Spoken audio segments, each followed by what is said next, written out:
Hello, everyone. I hope that we can hear me this time. There was a few technical difficulties. Oh my goodness. But we're back and we're better than ever. It's our first episode. Of course, there's going to be some technical difficulties. We're just getting started. We're actually the first specialty show broadcasting right now on blazeradioonline.com of the year, starting off the year strong, obviously with my show. And if you don't recognize this voice and don't know who I am, I'm Natalia Marin, your wonderful, wonderful host of Does It Work? My new show that I got told about started yesterday. So we know we're flying. We're doing great already. But yeah, so this show is where I evaluate if cultural phenomenons, government systems, the psychological theories actually work. So in future episodes, we'll look at things like the red nail theory, the electoral college, manifesting, journaling, all that type of stuff. We're getting confirmation this is working. We had a few technical difficulties, but we're back, obviously. So yeah, get ready, first ever episode of Does It Work? So today, our episode surrounds astrology. So get ready with your cereal, sit down, listen to this beautiful, beautiful, starry, wonderful, mystical, magical episode of astrology. So I hope everyone's doing well. But before we start, thank you so much for being here. I hope you enjoy. Make sure to follow this show on Instagram, Does It Work Show, and listen in every Monday at 9 a.m. Now we're back on a regular schedule, so it's always wonderful to have you. Okay. So, astrology. Let's start off with a basic definition of astrology. Astrology is the study of movements and relative positions of celestial bodies interpreted as having an influence on human affairs in the natural world. So that's kind of a lot, but basically it means that the stars and the constellations and positions of planets all affect how we operate on Earth and how we work as humans and our choices and all that stuff. And so I always like to place things in history. So let's place this in history. So Britannica says that, quote, the theoretical basis for this assumption being astrology, of course, lies historically in Hellenistic philosophy and radically distinguishes astrology from the celestial oma that were first categorized and cataloged in ancient Mesopotamia. Yeah, so that's a lot of words, and they don't really make sense. But basically what they're trying to say is that they think that the first astrological leanings, teachings, discoveries of sort were all found in ancient Mesopotamia. But in Time magazine, an astronomer, not an astrologer, astronomers get angry if you call them astrologers. An astronomer said that, quote, we don't really know who came up with the first idea for looking at things in nature and divining influences on humans. Also, you might notice that all of my things that I'm going to be sharing with you today are facts from real, reliable sources. And if you go on my Instagram later today, Does It Work Show, I've already plugged it once, but can't hurt to plug it again. Go follow that. You'll see all of the links to the sources on there. I'm a journalist at heart, guys. We're broadcasting right now out of Cronkite University at ASU. Cronkite University, oh my goodness. Cronkite School of Journalism at Arizona State University. And so we're journalists over here. So these are all actually facts and researched. I've spent a lot of my time looking into astrology and have forever changed my browsing history. So astrology has a deep history and a variety of different amazing things, but that's not really the astrology we know today. So we're going to go off of the definition I said earlier and kind of base that on today's discussions. So we're evaluating modern philosophy and what it has become in 2024. So let's dive into more facts. Yay. Okay. So to start, Statista, which if you don't know what that is, every journalist definitely does. It's just a stats gathering website that has a lot of stats. So they say in a 2022 survey that 27% of U.S. adults believe in astrology, while 51% do not, and 22% are unsure.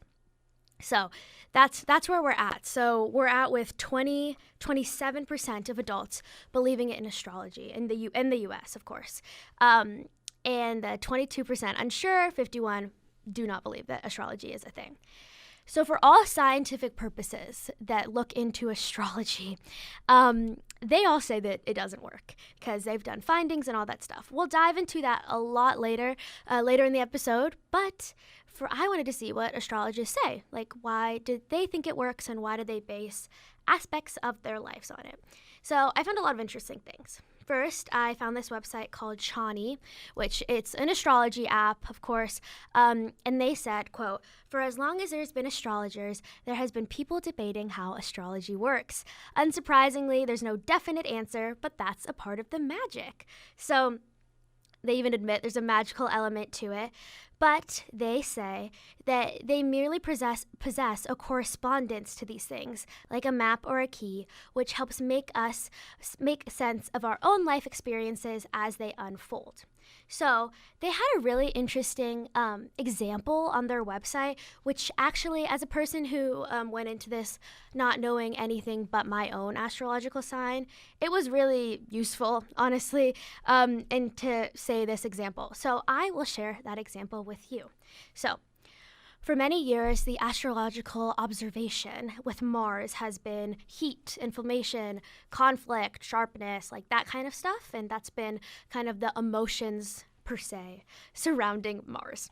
And so they said when Mars is in retrograde or Mars is closer to the Earth, they say, quote, "Mars does not cause these things to happen, but shares a likeliness with them." So some things that Mars can share a likeliness with is breakups, sparring matches. They say hot sauce, scalpel, so that kind of like sharp stuff. But they don't cause you, for example, they're not going to cause you to, Mars doesn't, Mars is not playing a role in you breaking up with your boyfriend per se, but it shares a likeness with them. So they merely possess a correspondence to these things, but they don't directly cause them. That made a lot of sense to me, that it's not like Mars is breaking up people left and right, but it's just that it's a sharing a likeliness, let's say.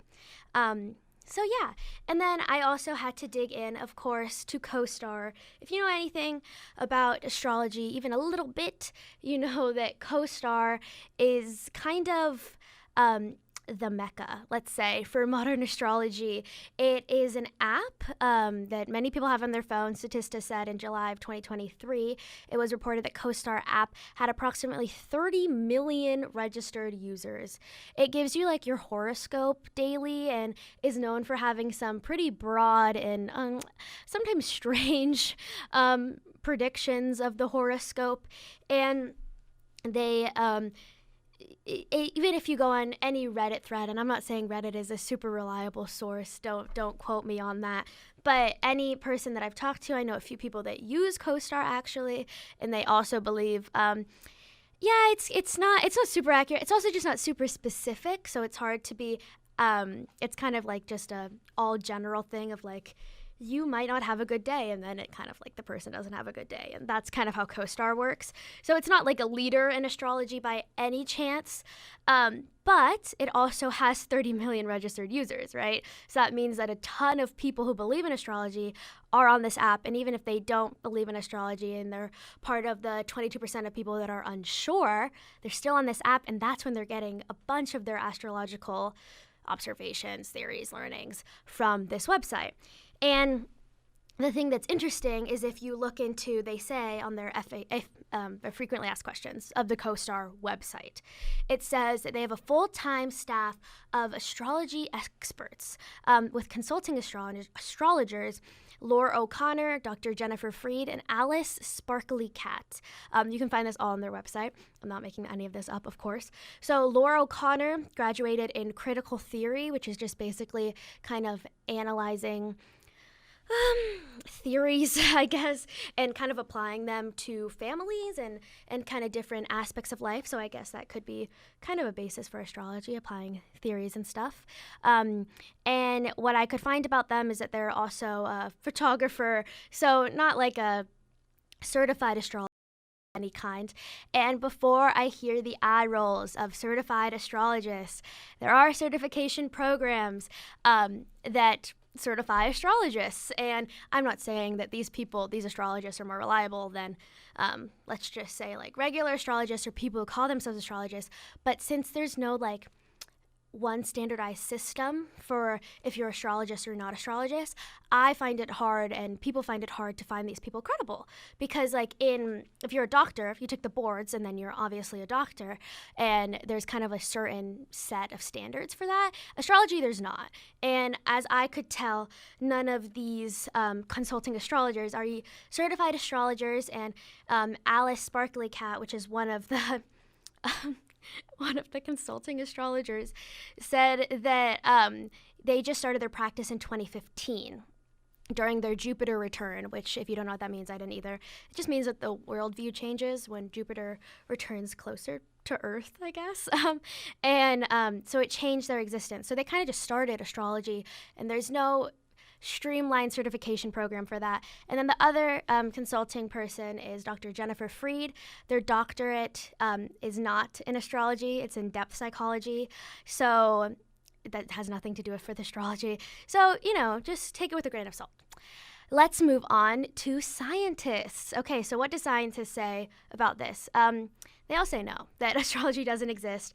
And specifically, McGill University in Canada, my lovely, lovely place of Canada, says that astrology is a pseudoscience due to its lack of progress and refusal to deal with large bodies of critical scientific studies.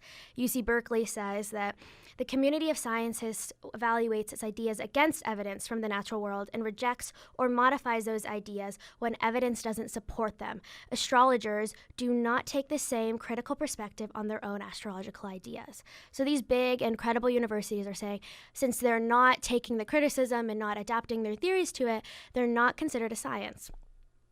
Okay, now let's get into why these are kind of, maybe astrology is a little bit unreliable. And I found these really interesting articles on Forbes.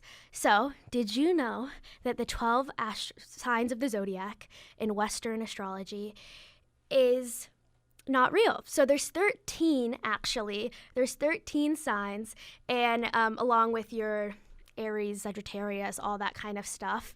And it's partly based because, so they say, NASA says this, this is NASA, says that when the Babylonians invented the constellations 3,000 years ago, they chose to leave out the 13th sign. So we did the math. So NASA doesn't, the whole article is that NASA discovered their 13th astrological sign, which is, they're trying to debunk that because they didn't.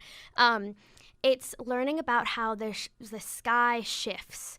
So it says that then when the sky shifts, there's this new sign, and it's pronounced Ophiuchus, Orpheus, sorry. And it's a summer constellation of Orpheus, and it's the 13th, and it's a so-called new sign.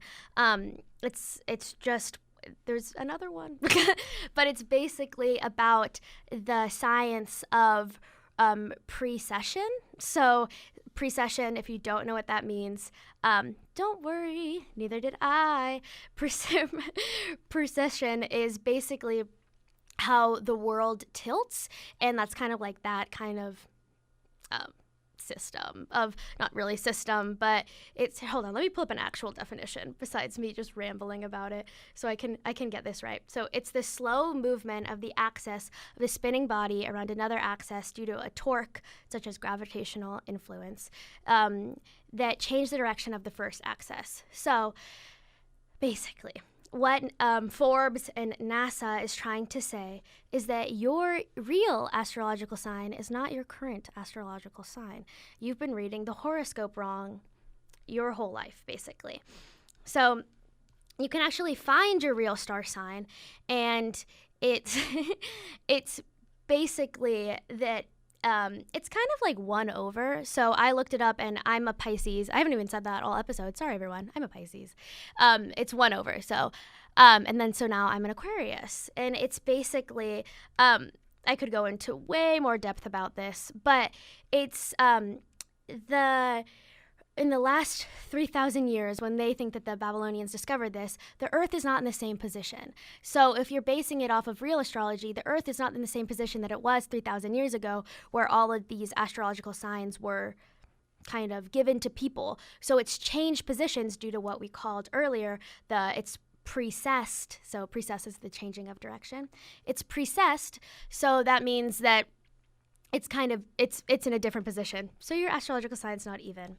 So to wrap this up pretty quickly, because we gotta leave soon.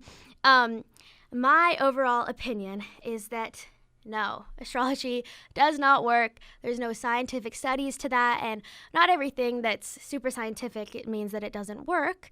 But since there's no really real findings about it, it does not work. Also, your astrological sign is not even your real astrological sign.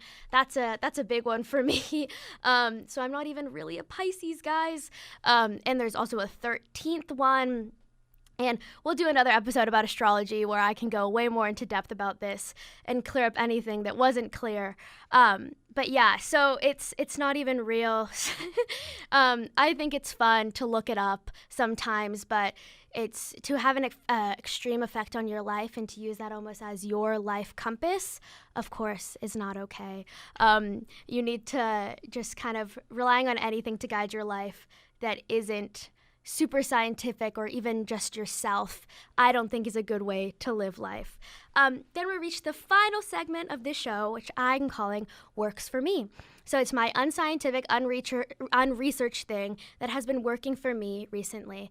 And what's been working for me is that one of my beautiful roommates got us flowers, and we're having flowers in our apartment. We had flowers the first week. It just makes life a lot better. It's a ton more fun when there's flowers present in your life, I guess. And I enjoy flowers. I love flowers so much. So it just brightens up your life. I'd recommend getting some flowers you get every day, and you just see some beautiful pink roses or whatever in your life, and that's always fun. So thank you so much for listening. I'm so glad to have shared my morning with you, and I will be on your Natalia Marin, my name, my person, I guess, will be on next Monday at 9 a.m. Make sure to listen then. Follow us on Does It Work on Instagram. Follow me on Instagram, Natalia Marin _. And I'm just so glad and so happy that we've reached the final moments of our first episode. Thank you so much, and I will see y'all soon. Bye for now.